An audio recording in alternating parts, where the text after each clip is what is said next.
ఢిల్లీ నుంచి ఇప్పుడే దిగినట్టున్నావు. ఢిల్లీ దిగినాం. చిన్న రిక్వెస్ట్ అన్నా, ఈ వర్ధనపేట దగ్గర ఇల్లంద అనే విలేజ్ ఉన్నది.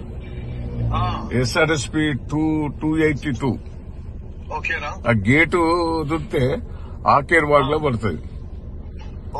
ఆకేర్ బాగ్ లో పడితే ఒక 20 గ్రామాలలో ఇప్పుడు నీరు ఎండిపోతాయి. ఆకేర్ బాగ్ లో నీళ్ళు లేక.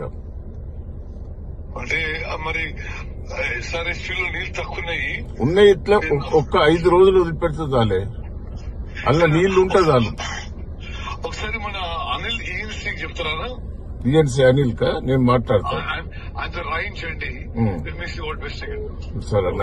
ఒక 10 ఊర్లు అంటే నా కాన్స్టిట్యూన్సీ కాదు, పాత వర్ధనపేట, కొంత పాలకుర్తున్నది, అంతా కలుతుంది. ఇది కొంచెం ఈఎన్సీకి రాయించండి అన్న, నేను సాయంత్రం మాట్లాడతాను సార్. ఇప్పుడే ల్యాండ్ అయిన తెలియదు. సరే అనిల్ గారికి నేను చెప్తా డీటెయిల్స్. చెప్పండి సార్. ఒకటేమో SRSP మన వర్ధనపేట దగ్గర అదే మైలారం పోతుంటే ఆ రిజర్వ్ అయితే ఆ ఇల్లందలో ఉంటుంది 282. ఆ గేట్ తీస్తే ఆఖరి వాగులో పడతాయి. కష్టం సార్.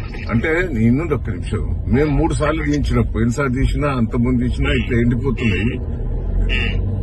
ఆఖరి వాగులో పడితే ఒక 10 గ్రామాలలో ఇప్పుడు పొలాలు ఎండిపోతాయి. ఒక 2-3 డేస్ తీసినా చాలు, కాలువలో నీళ్లు ఉంటే చాలు. నేను ఉత్తమ్ గారితో మాట్లాడినా, ఢిల్లీలో ఇప్పుడే దిగిండు ఫ్లైట్. నాకు అనిల్ గారికి ఎక్స్ప్లెయిన్ చేయండి, నేను దీనికి ఏర్పాటు చేస్తాను. సార్ పోయినసారి నేను తీయించిన సార్, అంతకుముందు కూడా తీయించిన నేను 2. దేవాదల సార్, దేవాదల బాగా ఇబ్బంది. నవాపేట రిజర్వాయర్ నుంచి నీళ్లు ఈ దేవరుపుల మండలంకి వస్తాయి.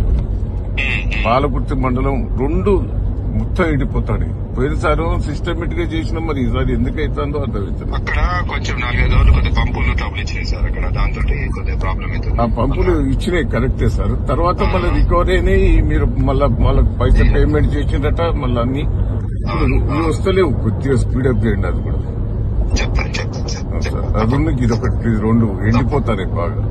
తప్పకుండా సార్. నేను మినిస్టర్ గారు కూడా చెప్పిన, మినిస్టర్ గారు మీకు చెప్పన్నాడు. ఒక్కసారి చూస్తాను సార్ తప్పకుండా.